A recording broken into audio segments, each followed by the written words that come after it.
I encourage you to let go of the notion that a man should not be selfish.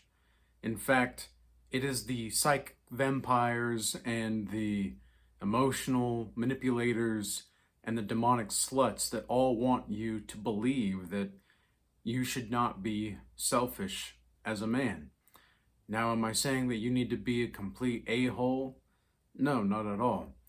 But there is a time and place for righteous jerkness and righteous indignation. And I think one of the most insidious parts about our society is how it wants to tame men and make men believe that what is inside is just whatever. There's stuff that's more valuable outside of themselves than something that's inside themselves. And you have to recognize as a man that your connection to God is way more beautiful than any woman on the planet. Your connection to God is more beautiful than anything, any amount of money, any whatever.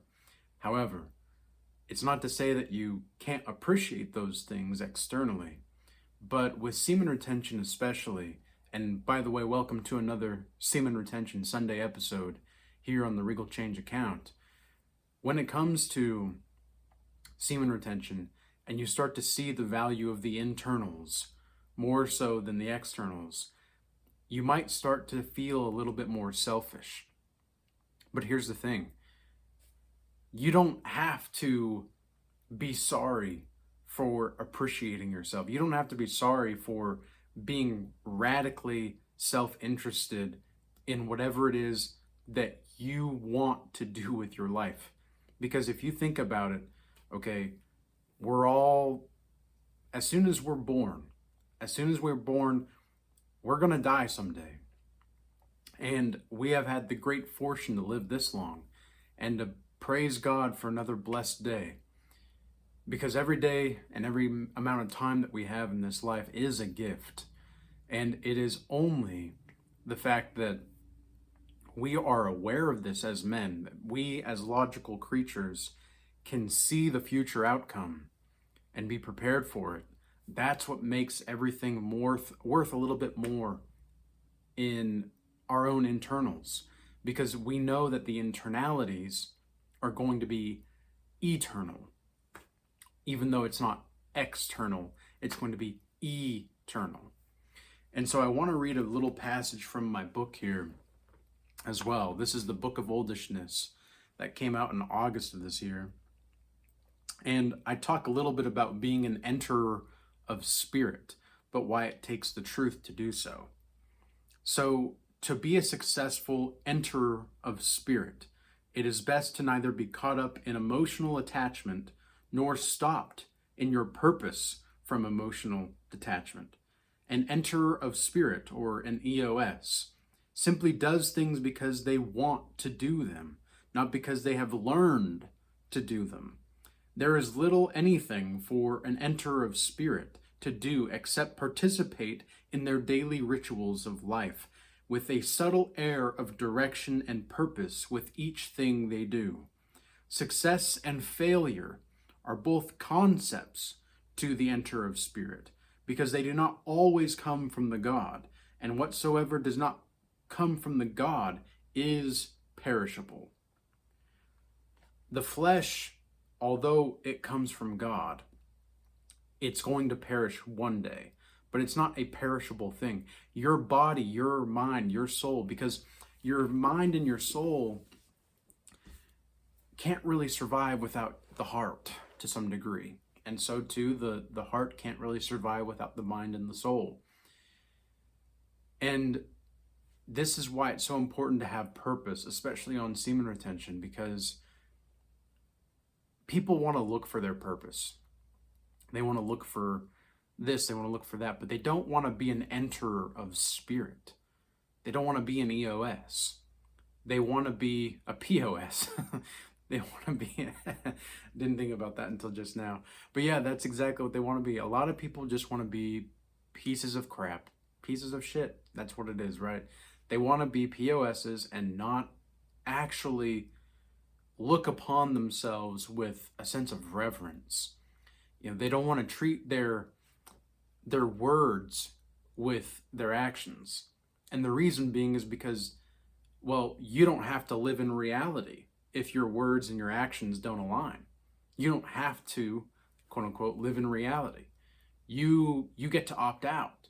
But as soon as your words and your actions start aligning, well, that's where, well, now reality is kind of a binding force. And why would anybody want to do that? People don't actually want to be chosen ones. I'm convinced of this.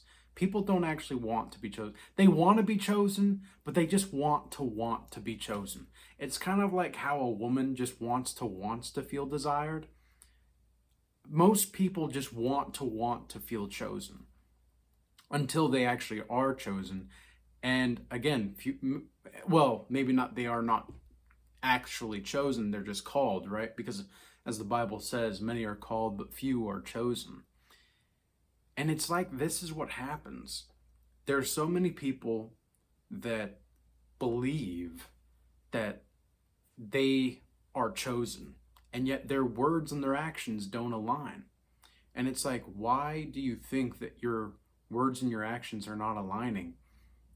And they think to themselves, well, I don't know, like they don't want to confront reality.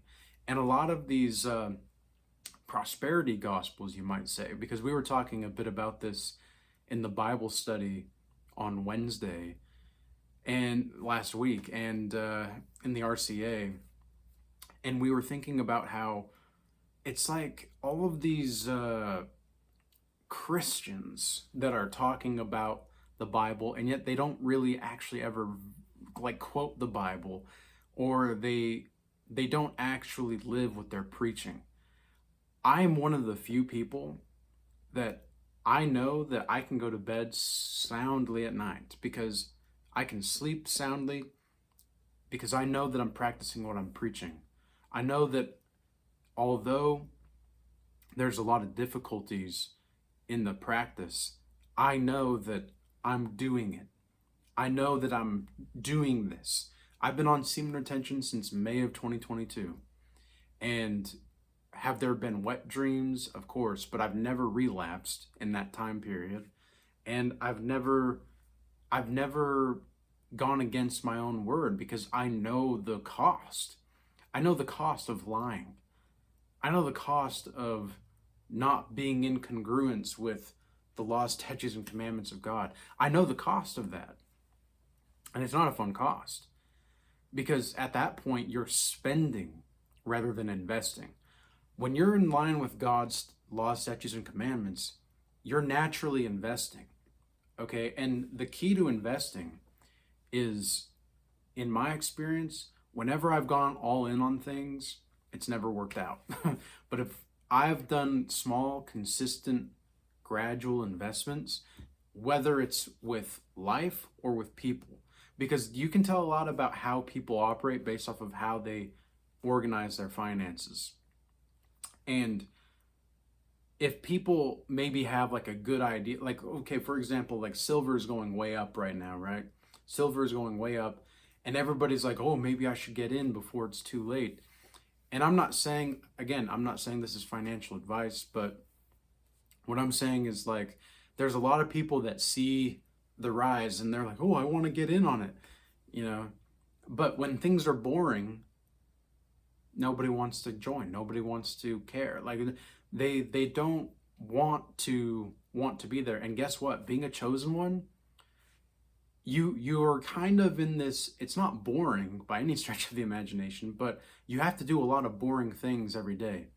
It takes the same daily routines every single day, day in, day out, of doing the consistent things that allow you to grow in a certain way.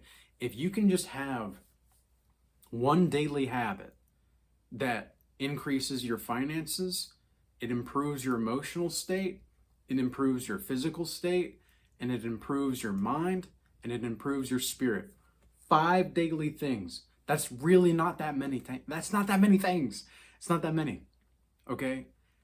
If you can do those 5 things every day, watch how your life will just reshape itself through time. You, in 2 years, even in 6 months, it could happen. Like in 6 months, you might not even be recognizable to yourself. Like during the summer, this summer, in July specifically, it was one of the hardest months of my life. And of course, like you probably didn't know. If you've been watching my channel, you probably didn't know. If you're in the RCA, you probably didn't know. If you're in my one-on-ones, I did talk to a couple people about the situation that was going on in my one-on-ones, so they probably know, but even then, most of them probably didn't know. The ones that I did the Godlike Master Initiation with, or the one-on-one sessions with, they probably didn't know. And it's because what am I supposed to do? I'm a man. I just have to keep moving forward. And that's what semen retention allows you to do. Semen retention allows you to see the world in such a different way. And when you know in your heart that you cannot lose, you cannot lose. Again, as I mentioned in my book here, winning and losing are concepts. So if you just prefer to see winning, guess what? That's what it's going to be. Like, that's what your life is going to look like. But if you prefer to see failure and loss, well, that's what your life is going to look like as well. So the choice is really yours. Okay? It doesn't have to be so complex. It doesn't have to be so abstract. It can be very practical and still be godly.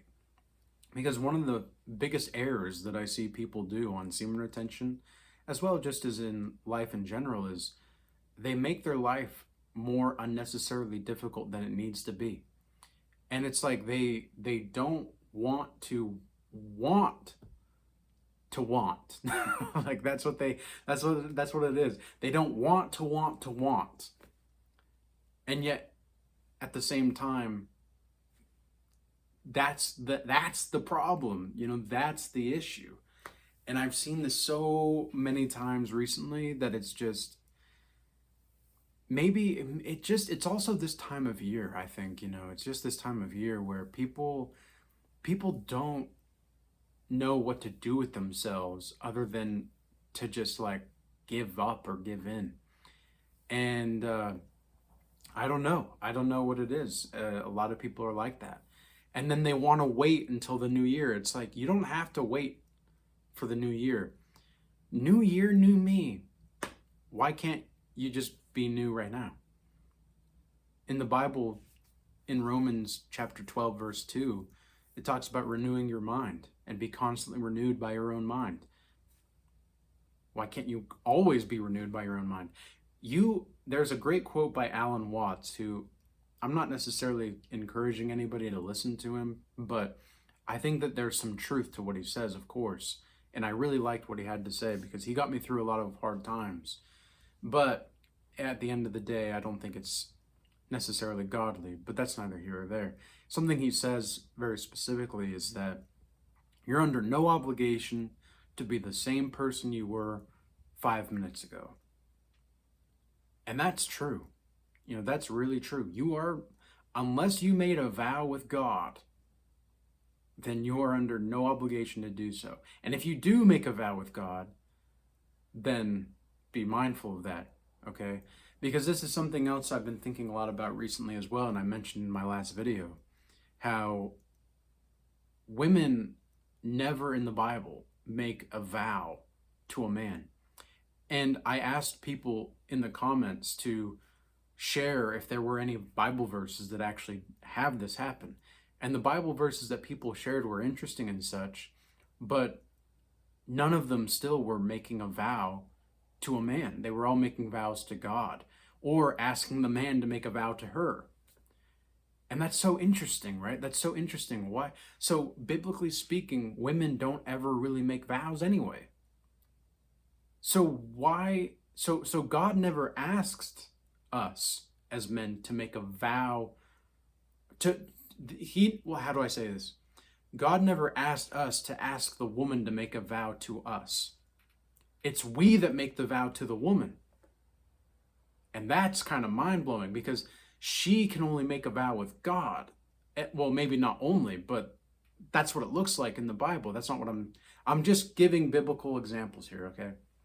I'm not saying I'm the arbiter of truth or anything like that. What I'm saying is that based off of my research, biblically speaking, there's nowhere in the Bible that talks about how a woman is supposed to make a vow to a man.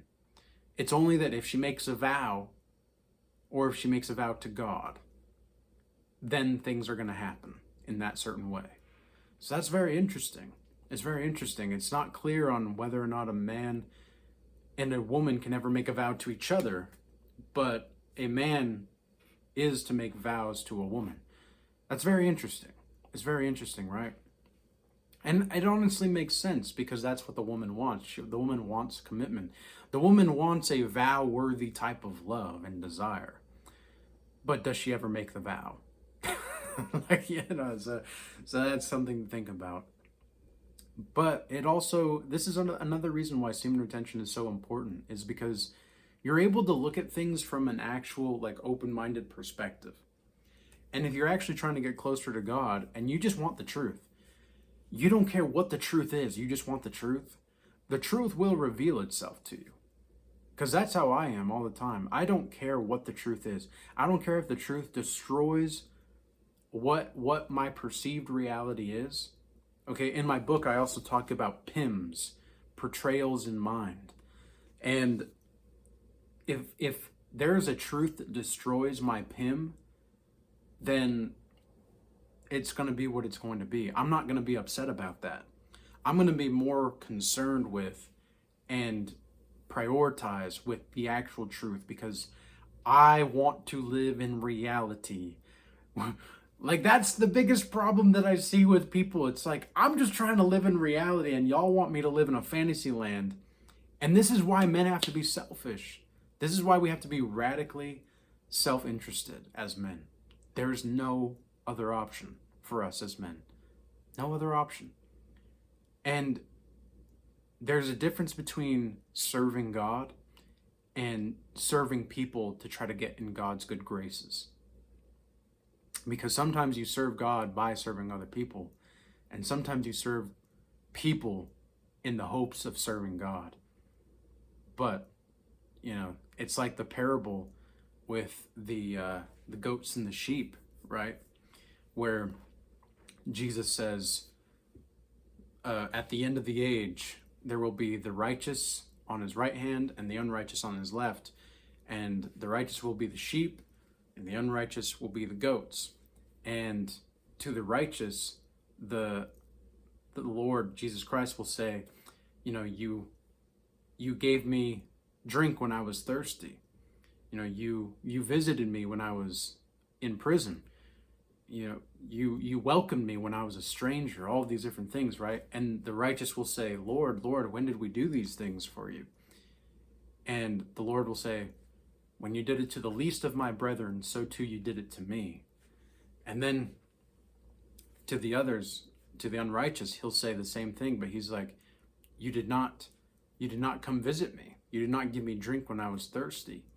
You didn't help me when I was sick. You didn't clothe me when I was naked. All of these things, right? And then the unrighteous will answer him saying, when did we not do these things for you? Like, what do you mean we didn't do these things? And Jesus will say, so too that you did not do it unto the least of the brethren, you did not do it to me. It's like, that is a rough teaching, man. That is a rough teaching, but it's a good teaching. It's a good lesson for everybody that you might think you're doing all of the right things as a chosen one, right? Because this is what a lot of people want to believe they're chosen. And I know that if you just have your words match your actions, like, you're gonna naturally lead toward a righteous path. Because liars can't be truthful. Like, they think about all of the governments and the corporations and all that. Like, how often do they lie? They have to lie. There's no other way. So if your words and your actions align, you're going to naturally become more righteous. So That's the number one good place to start for anybody that wants to be more righteous. Just start making your words and your actions match. It's really not that difficult in theory, but yeah, in practice it can be very challenging, for sure.